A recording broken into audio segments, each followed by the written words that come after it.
ఆర్థిక ఇబ్బంది ఉన్నా, ఎలాంటి సమస్యలు ఉన్నా దేవునికి ప్రార్థన చేయి, దేవుడు నీకు సహాయం చేస్తాడు.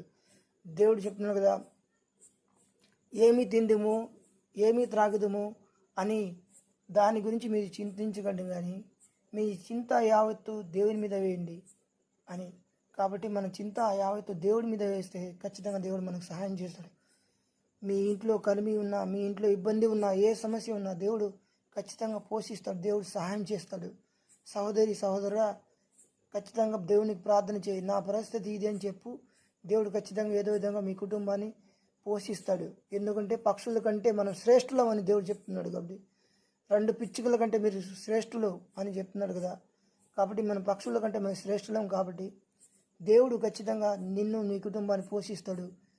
ఎందుకంటే ఏలియాను పోషించిన దేవుడు, అదేవిధంగా ఈ కాలంలో ఆది అపోస్తుల కాలంలో వారిని పోషించారు, తన శిష్యులను పోషించిన దేవుడు.